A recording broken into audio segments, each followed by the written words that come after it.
full of trouble. Onipa biara oba awo no. Why na oba awo ne? Jesus said, I will build my church. Into ka one man church. Now gusuka say Yesu. If say Yesu ni nkwa no si na so.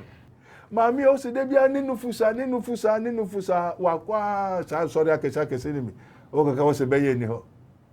Mami den ne ko ni amumfa ntie me de twato. Mystery TV. Allah. In the name of Jesus.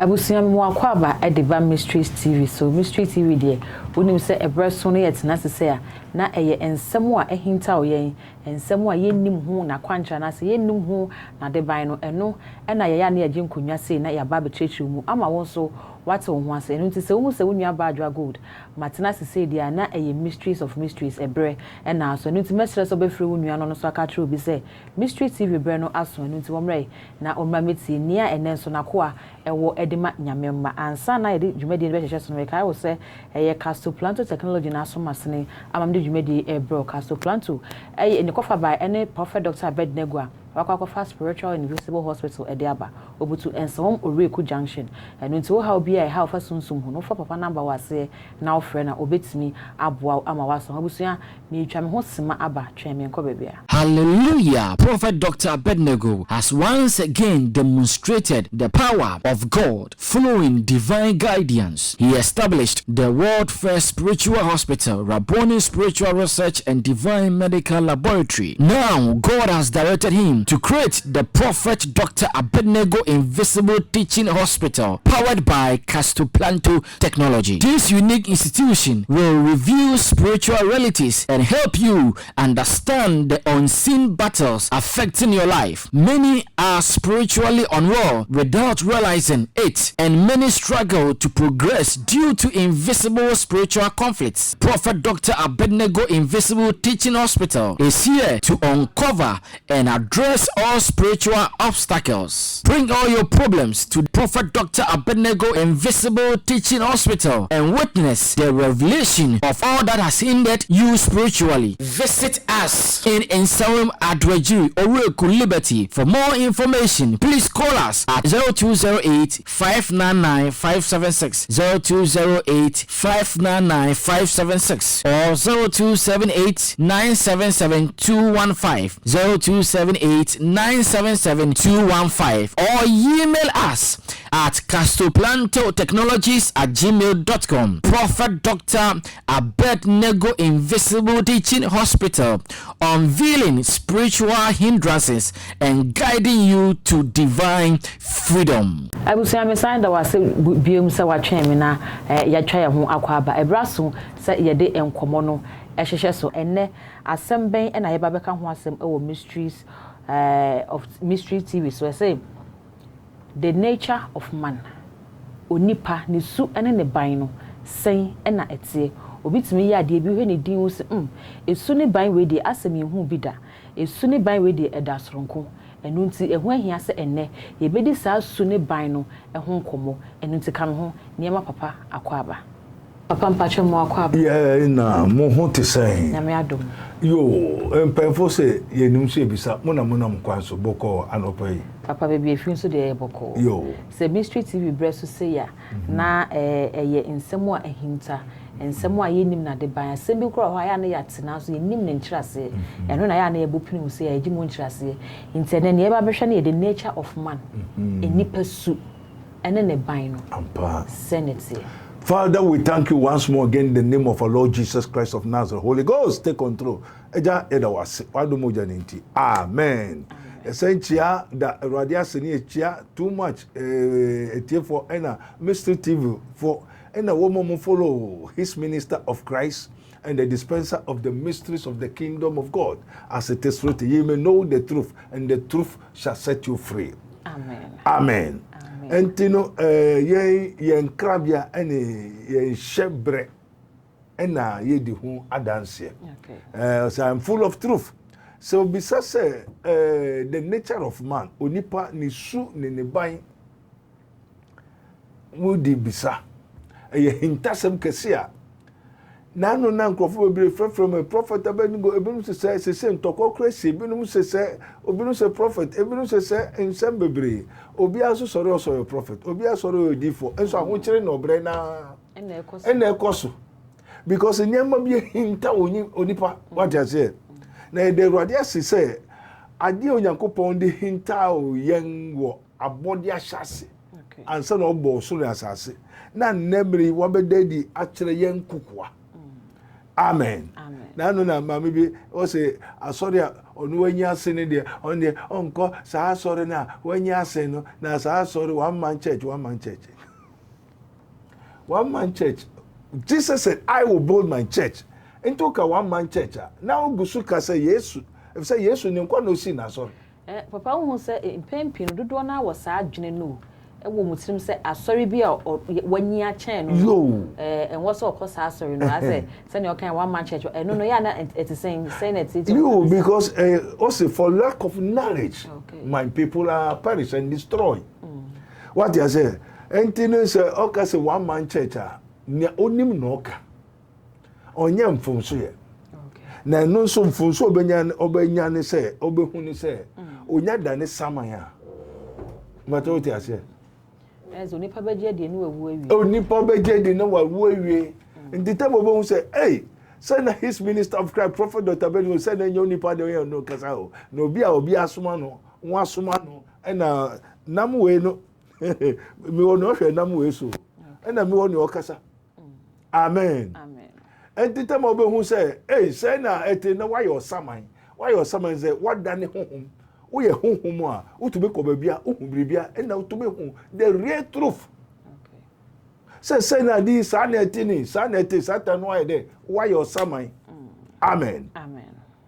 Onyame ma ye hu ansa na brenaso. Amen. Say na no nkrofo bebiri wo ho a won ti ase say me hu saman ye honhom a eni nipadua. Amen. Enti ansa na me hu no me obi ena medi hu. Amen. Enti ni so bi sa onipa su a ene ne ban ya the nature of man moma hwe kirewsem no mu kakra ene abakosem. Amen. Ni enti a ye hwe kirewsem ni abakosem no onipa ko onim sania oti one onipa eye living soul eye akra ana okra tiasefu. Onipa one oye okra tiasefu. Wo honhom wo okra na wo dade nipadua nse nipadua no honhom no na okra na timu. Very good. Enti wo obi a bibi etiwum. What you say? Na di etiwum no is uncountable. What you say? Boni ene papa nyina tiwum. And then yet also mienu Yesu nkasa beka say he that is born of the flesh is flesh. Ni ahunam awonu oye hunam. Na he that is born of the spirit is spirit. Ni ahunhum awonu so oye hunhum. Enti bebre ho a sa onu nim senia oti. Enti na onim de kudi enso etinimu. Ena wo ye ne biribi nso na bebre ko say aso me nko no wankasa me obefo me nko no wankasa biribi ha me. So what you say? If say osuro so obekọ no beka say biribi ha ana biribi yo ana say na ha. What you say? Enti osuro anka esere so onko na ohun ne shebre ne nkrabia ne su ene ne ban. Amen. Also, in sin did my mother conceive me, na musumu bonimu, and I mean na nyinseme. For I was shaping in iniquity. Ushape, usuni na ye, that subambone, iniquity, and mumuyemu. I was shaping the shape. So to shape, when I say, ni su ni nyina ye dade emumoye ento nipa bia ni su bia ye mumoye and in sin did my mother conceive me na bonimu na me na nyensen me one una nyensen wo bonimu ana usu ni nyina ye dade emumoye amen. And he was a man that is born of a woman is of few days and full of trouble. Onipa biara oba awo no wan na oba awo ne oba wo bia entina se oba wo dia no me a ehye wo hye wo a oba wan say daddy full of trouble. A man that is born of a woman is of few days and full of trouble. How near man yanko. Amen. Amen. Enti wan na obeka so no oba anwo ne enti umpo onipa biara oba awo no no unkwae kakra bi na ohaw ne amanye nkuto na kakra bi ne krasan wom amen bebe se ohu na ohu ma ohu so a wa bra ohu ase na ohu se unkwa na nya he bia na kakra wa kan so no ohaw ne amanye nkuto amen. Na ni aye gina so aye de pese obi ehun na no nkrofo frefre me na e won temase wo se osofo na asem ye den wasem ye den won ti ase onyame ma mo nti ase because ya mfa ma wo waje ase ya mfa ma wo na me una hum se bia small boy no tie ni oti bi mu ono osura asase ro bo ade akasa de ti bi mu e de wo me ye small boy ndo ka say prophet Abednego asori amenyi ase no when the prophet are sorry. Amen. Amen. And you know, a man that is born of a woman is of few days and full of trouble. Onipa oba wunu ninkwa ka naka krebi na mom kakra ne so eye ohaw nkuto na onipa su ne ban nim na wo chekere mu no ne ahonam awo no oye honam na ne ahonhom awo oye honhom na won so no honam na ewu amen. Na honam nduma ni nyina de dade pefe kunsu papa mu aka yedwama efi agubone anytime ahoya enibri ebufu asabu abayisem anti se honam awoa me pese honam na adwuma to bia honam awo ne bia no saa niema abobọ su nyina edadi wo saa nipa no so onipa bia honam awo ne bia saa niema no nyina edadi eda ne so okay saa niema no da wo so control honam no majoje honam no nyuma ne da di pefe ni ahonhom awo ne ye honhom ni ahonam awo ne ye honam okay majo what you say na honam nyuma ne da di pefe kusu papa mu akayo enita ahoya agobone asabu abayisem abusumsum ahoya ebufuo into hu se onipa hu so onipa hu se sadi we ene tene so sadi we na control into obetima ye obone obetima ye obefo obetima sumbusum if say ade papa bi ni honam so and to my move papa we busu wada for sofu kura sadi so tin so control no and to na be so nipa na ejira ho no enso onimu ade a sa nipa osase na de se nipa duane ne nipa su no etim ehye bibi ase yes ehye sa tumi na se what you say and say Job 5:6 also affliction does not come out from the ground, nor trouble from the dust. Or how emfifem, also musu emfifem, or how emfifutumem. Musu emfifem, or how emfi infutumem. Na ye wo nipa tu mu se jampenduru. Ente many one ka mehwehwe Awurade o ya nwade. Awurade o mansuoto. Awurade ni hu ye hu. A ne nwade enni hwehwe bia. Entebeti so for because oko nyame adwen sa nipa no ye childish in spiritual. Also for just oko nyame adwen. Jai o so for bia also ka onyame adwen. Jai wo ya koda kura. So for be ntimi nka nyame adwen. Also, who has known the mind of God that he should instruct him? Why in what nyame adwen now be chiro nyame ne oyɛ? Okay. God whom no one has seen can see and can approach unto. Now so what be just okay nyame adwen. Ye ka onyame asem. Asem odi ama won se be ka ne odi ama me no wa kire me na meka. Me ne kokko nyame adwen. Mra wo bo nyame na me wo ifa. Ana mra nyame ba na me wo ifa. Na wo ka onyame adwen. Entimi ma se ebia nyame pese wo da bibia enye ne tiri mu po no wo da ne didi a kire mo wa. What is a moon you don't understand anything. A blasphemy.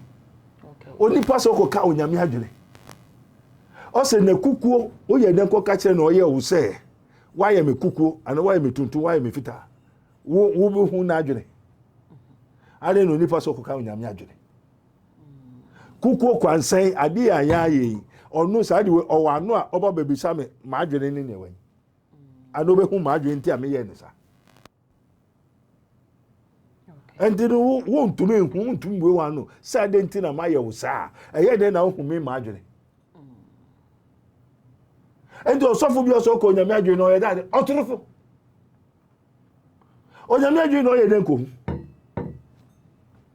Nina ya be sample some blasphemy. Okay. Amen. Fatu Timon, most of one chemushi, one frame yet. Obi also nyame friend obi ameka osofo difobia obi ameka kwanya onyame friend efa no no hu ni oti onka me proof Jesus proof his calling also the spirit of the Lord is upon me Isaiah 61 and on one kasa be Bible no Isaiah 61 no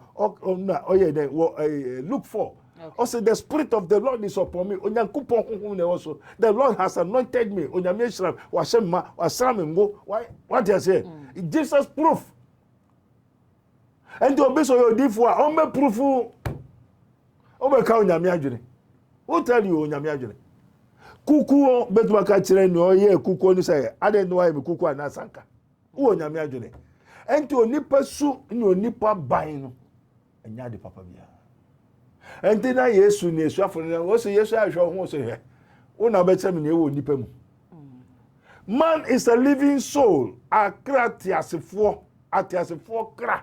Okay. What you say atiasefo kra I say lord bi a eko na nipa ye den etim entinu ansa na obeyo kronfo no just okro no honhom ye den etimu obeyo dwamanfo kunso papa mu akayo anytime saadi ni nyina ete honamu. And to obi betuma time obi betuma pra obi betuma kum obi betuma to aduro. What do I say? Okay. Ma de ogu so ti say and then wo mo kunku won ho te say na anu ma me na kan no e hwe na onu ankasa politician for na wo kunku won ho na fe wo beku won ho crashing say amen denti omo ye dad atiasefo kra onipa ye atiasefo kra. Ntina de se honam sunu na dead wo mu. Honam ni sunu ne ban no ene najuma oye ena ye kire wo. Okay. Endo nipa biara o ye wo musu mu. Wo ye musuba. Musu fifam o ham fifuto ye wo to mu. Ente hu se enka se hwen yame ena oto ena prophet idi okasakasa ena se ne se unnim abisa. Musu enfifem or how enfimfutuem ye wo nipa to mu sa jampenduru enti many one ka mehwehwe awurade achi kwan awurade a oya nwade awurade a o mansuo to a emu ni hwehwe bia enti obi ka se onyame oya ade emu ni hwehwe bia o ye den ko hu na adwene sa de enti no bo sa de nyina wo. Okay. Majonim o se me na me bo papa me na me bo sum me na me bo ha me na me bo bone. I na okoko onyame adwen se wonim ne nti onyame bobone se oka osofo se oka onyame adwen a onim o metere ne nti onyame bobone osofo bia se oka onyame adwen o metere ne nti onyame bobone so jira benku o so jira nifa ho na bone no so ehun fa so ene ne we a onyame boye na onyame de sa bone no de ye den ene onu so a ochi bone ono bobone eduru obo ni wie ekumu no onu aso no obo ni enyane enti onipa so ne ban nya papa enti no entrance say oh me ni obi ani asem me yo Christo ni also since you believe have you received the Holy Ghost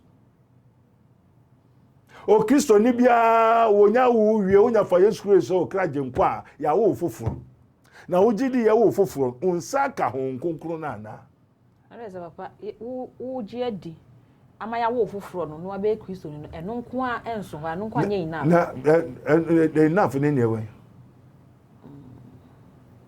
se o ti ase what in church na nkonkro gu so kire mo na se se o fa Yesu Christ o kra genkwa no we wie dia san konsuma suafo no se mo ntutu ahohombone no na ndi se otutu ahohombone na honkokro no ayede enya kwan abetere nipa ne so na de odo biakoye asundwe bajotie na honhom na ba ne de odo biakoye asundwe periperi enije na honam nduma ne de pefe kusum ka papemu akayo enita agobone asabo abeyisem efi ahoya etutu abufuo ai sai niama enti hu se unsa nka ho nkonkro ni ya sa de papa no kware untimi nka bi wa Christopher so Christo no twa atoro se hwe enti na je se obefa Yesu Christ se ne kraje nkwan onya ho nkonkro ni ye na o se wanya nkonkro ma nkope obi kunu enkopo obi yire enkofo obi ade enwie obi ade ofo obi kunu a wawie obi kunu wawie obi ade ukoyi nyinsa ya wawia hefu na yi nyinsa hefu na no apetachi keba so emusu o hawo no hefu na ye fakese ya hefu enya Christopher onim se we asamasi ni kunu ni na wodi akire na muntu nka no kware no ade we hwan na fa wa adwuma no mo o kase me na me fai na mu kwa sorry na mu tie obi office na mu wia mo ho na mu di mo ho nseku antino hum konkron ewo wo so ana oni person ne ban nya papa and those since you believe abra wo gidi fa Yesu Christ o kra genkwa no onsa ka konkron na na onkonkron ema wonye bone ema won wiade ema won eyi wo fi musumu eba haimu na nso ocho se musum fifem o ham fifuto ye wo ye ntumu enu nteda ye mpenti ne ye be fa Kristo say ye encourage nkwa onje both spiritually materially and mentally enti se wo be fa Kristo o kraje nkwa ne ahia ne onkonkron na nsa onkonkron so betima be ye adwuma no je se o ma ho kwan na krono egudisem aturo nyama basabasa na uso mpenti a wo be fa Kristo no wo ye den ujai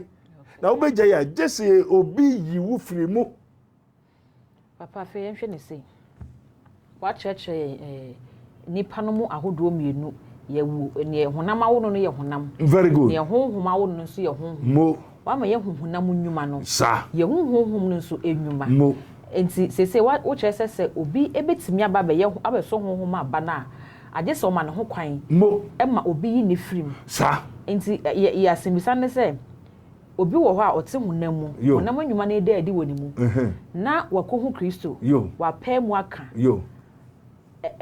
nipa ben sa na wasa fe oyi ni free sa honam nyuma ni mu amen amen una odi wakwa meto Awurade anim o se fa akwa nse Awurade nsa fa ho to ne so na Awurade na ebeye enyo nipa mo asofo na me fa Kristo me kraje nkwa nsa menom nsa pa me okromfo me wiade nkrofo kuru nkrofo ade una obepa mu aka me yare ni from then you are going to hospital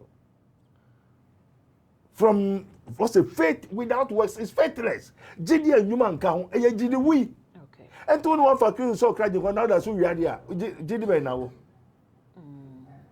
o da so bokro no na o da so tenia o tinimu. Now Romans 7 says, there is therefore now no condemnation for those who are in Christ Jesus, who walk not after the flesh.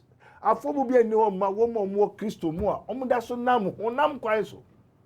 ɛna honam so no kusu papa mu adwama ya kayo ɛne saa nyama ne akyerɛ we wo so sɛ opɛ han opɛ nkwaje opɛ dankwa na fe wo bɛfa wi a woda so nam esu no mu honam adwuma na wo sunsun onyame abufo you are condemned goat. Papa ebeye dan na obi aba befa agyae sɛ opɛ sɛ okay me gyae honam nnwuma na me ba befa han nnwuma no na wapa mu afa Yesu sɛ ne kra na agye nkwa wie na obɛba han no bɛkɔ so ɛdɛn na bɛka no bɛkɔ so asan atena honam nnwuma no o se ye wo ne tu mu ye wo ne tu honam nnwuma no o ye busuba na nkasa waagya atum so ye busufo waagya atum sɛ o ye bɛfo ba waagya atum so ye busumba anda na nkasa kura nim sɛ ne sɔfo abɔ na manye sɛ wo wia ade a wo wia yi ɛne ade a wo mbu ɛne wo abakɔ na wo brabo a wo bɔ nyinaa honhombɔ ne bi hawo na honhombɔ ne nso na o Yesu Kristo sɛ mekɔ menya mo yisa masoma o tigyirafo no na nkonkron ba ɔbɛkyerɛkyerɛ mo nti ɔsɔfo a okuta nkonkron kyerɛkyerɛ na ɔkyerɛkyerɛ sɛ wo abrabo a wo bɔ no yɛn wanka kra yɛn yɛbɛhu aka kyerɛ wo ɛna yɛn hɔ na nyɛ wo na wo bɛka wo ba yɛnim na ɛyɛ ɛdentɔkwa ne adeɛ banti na yɛpɛsɛ wo ankasa wo yɛ dɛ wo bɛka mbaje wati asie enti wo ma kyerɛ sɛ maame wo waware sɛm bɛyɛ de daache ababa bi bai awurade ebɛhwɛ na baba no hu ne nipa wo bɛhu no nipa but ne invisible no ɔyɛ ɔbɛma ɔbaa ne gyina hɔ a o gyina hɔ a hu no ɔbaa but the essential ne invisible na because me catch him say onipa ye ahoro mienu both visible and invisible enti yen uba yen hwe invisible enya wo nipa yes okay enti yen hwe nipa ne sunsumudie no oyo bema ena maame bra maame uba ne ye bema afa na dedada kra o waso no minimo afa na ruade adade achem enti mi hu no na osa afa da no wakoda adwe ho onti ase no kai se tama onyemo a okwakowo ena na ase frɛ ne sɛ onimbre ade okoye yansa na otumi wu ya na ase ka kyerɛ sɛ ode akokɔkɔe ena ɔka kyerɛ bosom sɛ ɔpɛ ɔba nti no bosom no ma ne ba nti na je sɛ abofra no wasesa na no nsesa ne na sɛ wasesa bo efe ne wakae sɛ na onya wu wari ne owu sa abofra ne wie no ɔwo biom da asɛm a maame ne sɛ wonya wo ba kwa maame ba eno anu aware no sisa woni ma nako na enye sa dia are ja keteja ena bebre kro so nim sa are ja keteja ya ade bi a ewo ho enu so ye sunsumu a eka honam ndwuma ne ho ana na nkasa ti wo nim sa ni maame ware ne papa ware no so bi be ware wo dia anaba ko ware obi dia ena mi ame ware me ba ma to waje ase o nim ade a ewo wu ebusuemu unimu nton a ofirim endo onipa su ne ba ne nyina na ye kyerɛ o onipa nye ade papa bi enyi onipa mu enti na Roman say o se papa me pesa me ye me ntumi nye na boni a me pesa me ye enna me ye enne na enye me na me ye na biribi ye de atimi mu biribi na ehyew ma wo ye ne biribi na ehyew na ma wo koye ne wo ye a obi kura hu anani nje hu obi promise wa na wa feri nkofo koto kawa meyo wa meware wo anwade adechi a ohwe woni no wani ma yokisi o wansa preko busufu duefo obefa o tra ne nchen da kro woni ko tra kakra hwe ya ni nyama adwuma nyina asen obesa afa obiom o fa obi o so to say oni ha ana se ni pastor na so ka se oni ha obi ana de se o ka de adada ne ho mo ena musu musofo no sɛ yinti no Nyankopɔn ba no ba sɛ obesɛe obonsam dwuma ena Yesu sɛ ma yehui ena ɔkɔ no ogya wachiri ma asuafo no ndo friend wa there's difference between friend osofo bi aso friend what I say there's difference between the call and the gift. Amen. Amen. Hallelujah. Amen. Entino obi wo wa onye one friend here, but he has a gift. Esuno say ye fro. And esuno say ye chawade. And esuno say de adoma chede na ma. Amen. Amen. Obi wo wa wo friend and wo de man. Obi wo say wo de man ansa na wo friend. Ndana say papa ni me no nyina ntimi nkomo. Obi wo na osayare. Okay. Ndi wo ba wo no osayare. Amen. But onyame friend here. There's difference between the gift of the Holy Ghost and the difference between the calling of friend. So for people say your friend, but you don't have the gift. And obu also could a gift in so your friend here. Inti papa, bo amini ma hwefo na etifo ne enti ase. Obu o ho a okita gift no, your friend here. Yo. Obu o ho a your friend no, oni gift no. Debbie. Enti ne okita gift na your friend here na adwuma ne sen. Yo. Ne your friend no oni gift no so no so na adwuma ne sen. Amen. Amen. Aboya otu jompa na ni jejomu yowo. Or what the gift of the man ye jom to. Enti bebre can sing either any song, but he am friend here. A gift, talent. And to be all to jom bian and say a friend. Or bosofu to jom, if you to jom when you won't cry. That was on for. Chromophone to jom. Obia to me to jom. So there's difference between the calling and the gift. But the gift and the calling of God is not irrevocable. You won your Yankupa friend or no dear man. And you will be so what the man and son of wound. Obu and the gift Rosa Yare, Nemum, on your main friend yet. But Oko Bessa Yare, dainty. Gift in our demand and Sas Pretino, at your habai. Okay. And you sa gift, Uba, O Yaria, a better than a habaya on Tim Fansa Yare, but on ye Okistoni. Oya main friend here, but obeti habasa yare. Then to gift okuta gift Okay. Amen. Amen. I know be so your friend say onja ebosum na chidi no mbe den. Onmedi Yesu echi. Okay. David was gifted before God called him. Gift okuta the gift of killing lions, killing strong monsters. And Timra Samuel enkofa David say onyame frɛ brabe ye adwuma brabe fi ngwan nachi bedi enipa ni me Israel for no. Now he has power to kill lions, to kill monsters, to destroy the power of the animals. To kutaduma cheni no dada ansa na wo frɛ no Inti ekoba na sakra na eye mrema wo. So nyankopon kasa hu say we na me de adwuma cheni so be ye. Because when David okuta until David who Goliath no so chiaka we lion o se bonu ne ade mpo mekum o se botu memene ayi lion 1 minute ogwan she na anum no mmere David to me ko ho no wa wine ne tie kunu na we ye ogwan no how much more Goliath o se mekum te saboa ampa so because no will gift no dey down. Okay. Amen. Amen.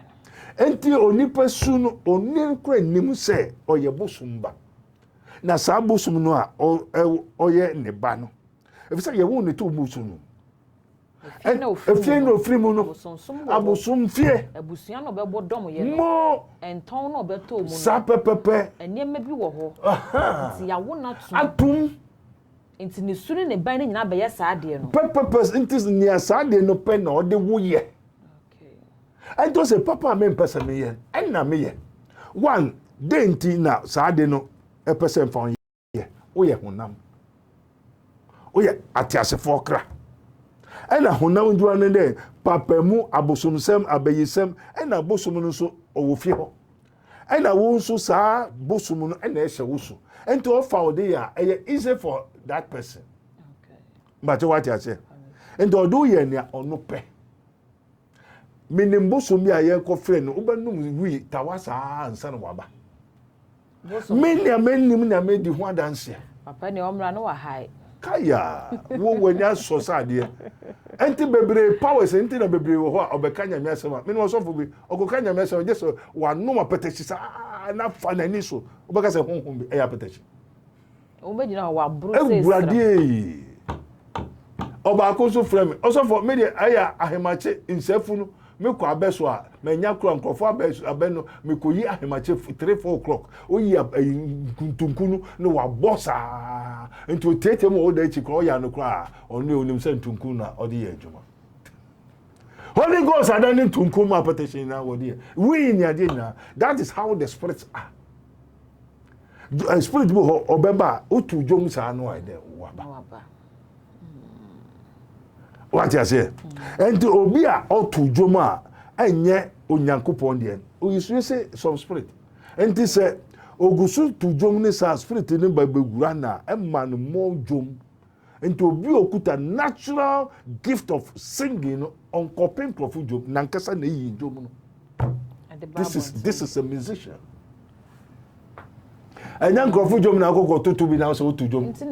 Copyright. And background and chakra na trem. And yeah, Papa, because on your musician. The real musicians don't make copyright. They create the songs.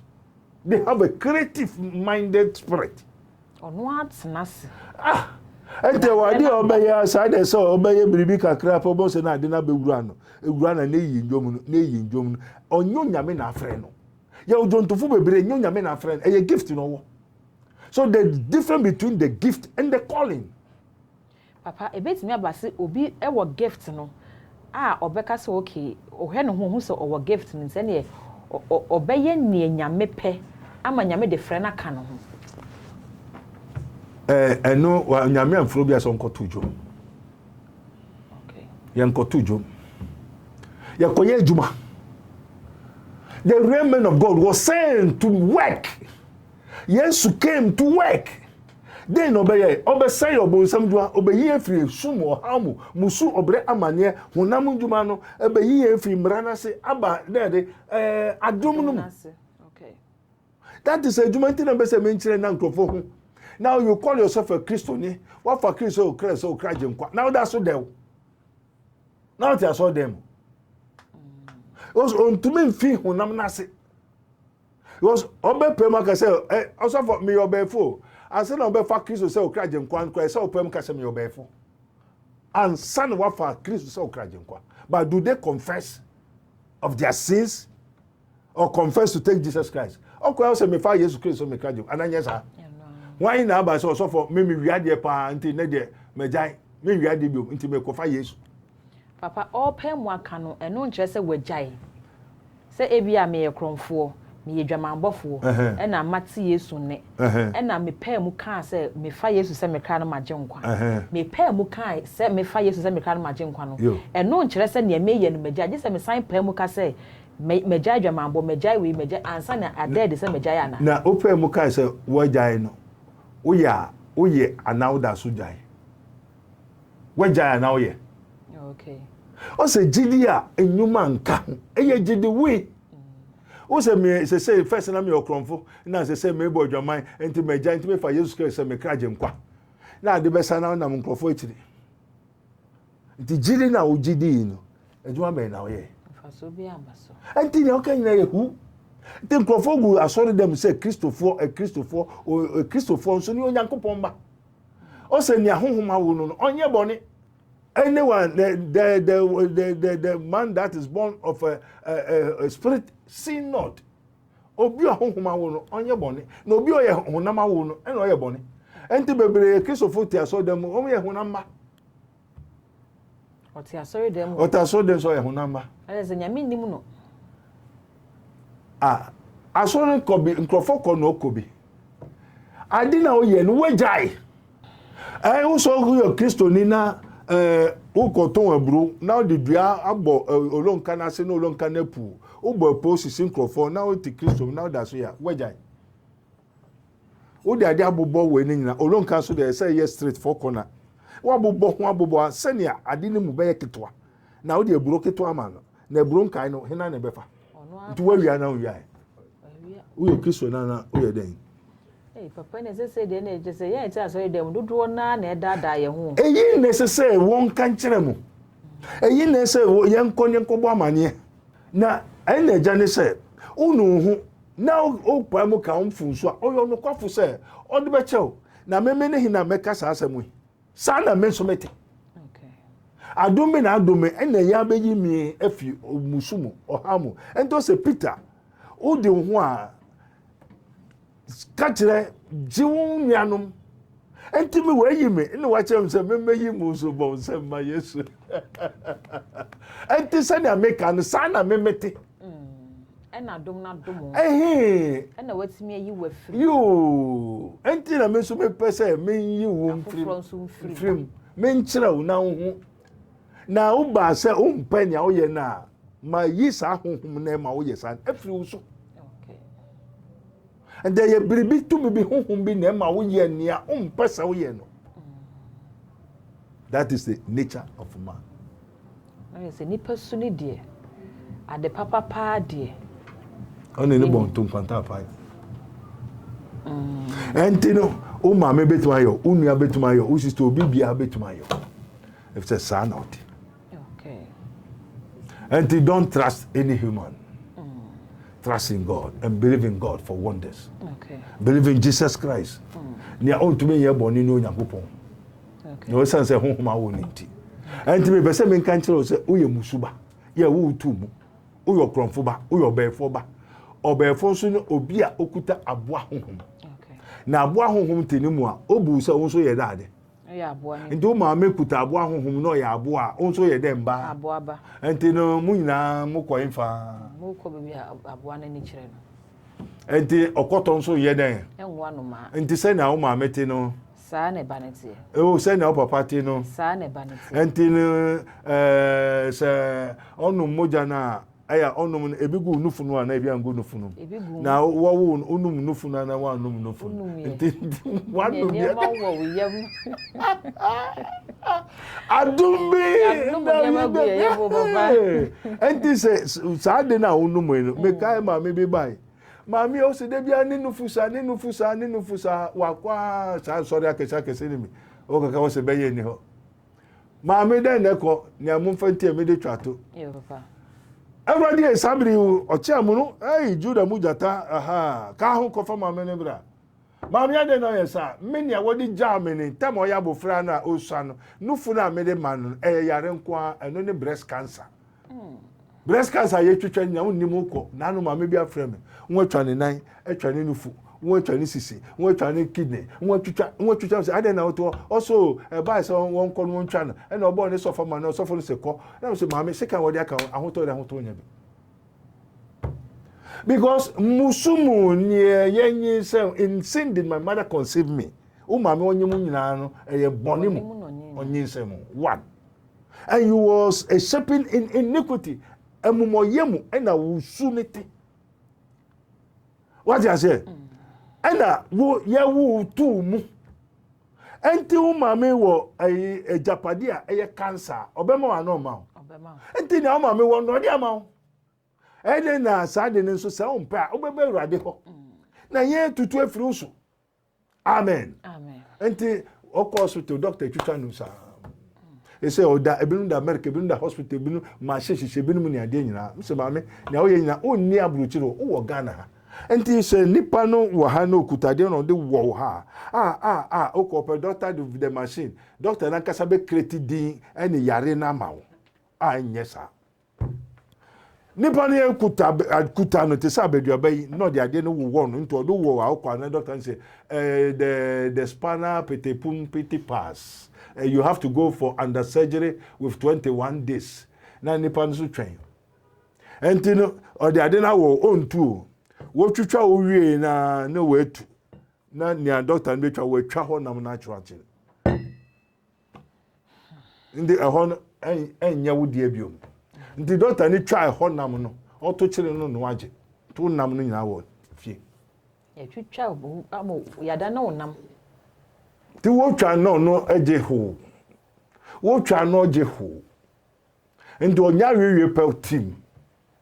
Awiyo. Amen. Amen. Me pacha ogusu tenyama se. We na me pese wo hu. Na entrance se wo de oni ha asem wo ho. Sa na oni pate. Oni pa bi atumi ye bone. Ne ahohom awo no pe no ye bone. That is Jesus Christ, the Son of the living God. Amen. Amen. Abusia me gidi se enne adesun wasua nyama bebre afim fiti enne kono obi ye wade a obehu se oye nupa oye enipa ne ntine eye nisunu ne ban se ade papa bi enim se nipa ye wade a o ma na nya wo ya bebre o ma na nya onwanwa fi se enne no wanya wo honte ase se ne nipa su ene ne ban esitie eye Mysteries TV so maka to say Mysteries TV say de ye betena se ne mapase nko a ena ye de bro me kai wo se dwumedia me de besumu eye Casto Planto Technology na I saw masene Prophet Doctor ene kofa baya akwakofa ba or the Spiritual and Invisible Hospital abepiem ewo insawom oreku a ode pai woje amanyamemma papa onye pray for me intentene fie mfre na kan say papa me hawni nti bompa e ma me eba ne sa wa mwa wo wankasa tu na mo na bra enu nti na number gu ase hon fa number no na friend ye ha obi ano ka kire na fi on hye woda na bra no no nyina atena ase na watimi ehu ne ye ha ewo sunsumu na watimi agyew onua ba adwa gold ni makra Allah.